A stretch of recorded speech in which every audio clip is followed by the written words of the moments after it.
Мен мұны қабылдауға дайын емес. Жұлдыз Әбдікәрімова жазбасымен елді ойландырып қойды. Белгілі актриса Қайрат Нұртастың жары Жұлдыз Әбдікәрімова мектептегі жылдары туралы жан тебірентерлік жазба жариялап, уақыттың өткінші екенін айтты. Өнер иесі үлкен қызын бірінші сыныпқа қалай апарғанын есіне алып, ыстық естеліктерімен бөлісті. Ал сезім қазір 11 сынып оқушысы. Бұл қыз қазір өзіммен бірдей. Уақыт қалай тез зымырап өтіп жатыр. Менің санам мұны қабылдауға дайын емес. Ойласам көзіме жас келеді, деді ол. Қарт Каспидей, сіздерге сәлем. Мына шексіздікке қарап отырып, сан түрлі ойлар келеді екен. Тіпті үнсіздіктің өзінде де үлкен мән мағына жатыр.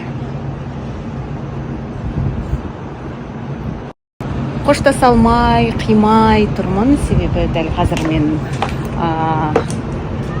жолға шығып бара жатырмын, ал қайда бара жатқанымды мен сіздерге кешкісін көрсетемін.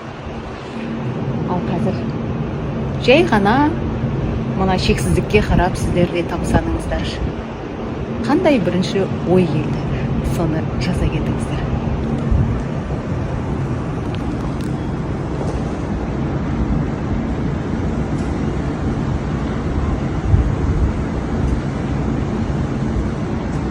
Бұл көрініс арнайы сіздер үшін.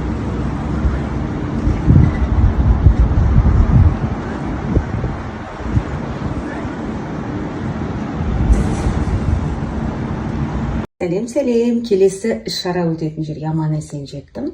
Қыздар өте тамаша, жоғарғы деңгейде қарсы алды. Бұл өте маңызды, көңіл күйге әсер етеді. Мені номерге дейін шығарып салды. Номерге кірсем, осындай әдемі шағын ғана сыйлық мені күтіп тұр. Ішінде не бар екенін сәлден кейін көреміз, ашамын. Міндетті түрде өздеріңізбен бөлісемін. Достар, бұл жерге келген себебімді, мақсатымды айта кетейін. Бүгін Lexus GX 550 маркасының презентациясы өтеді. Гала ұжым болады. Бізге барлығын көрсетіп таныстырады. Ал мен өзімнің тарапымнан сіздермен бөлісіп отырамын. Сондықтан стористерді өткізіп алмай қарап отырыңыздар. Ал ертең, Алла бұйырса, GX 550 маркасын сынақтан өткіземіз. Бірге өткіземіз, өте қызықты өтеді. Оны да тамашалаңыздар, онымен бірге де бөлісіп отырамын. Ал қазір мен ай-ай көйлегімді киіп кешке дайындалам. Жоқ, мен сіздерге мына артында тұрған сыйлықты көрсетейін. Маған да қызық, ішінде не бар екен. Достар, ренжімейсіздер.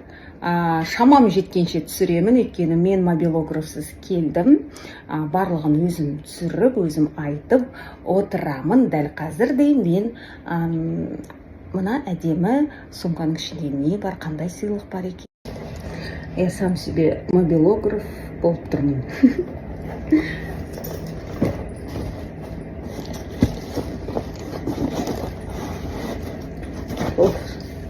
Содан кейін айтпақшы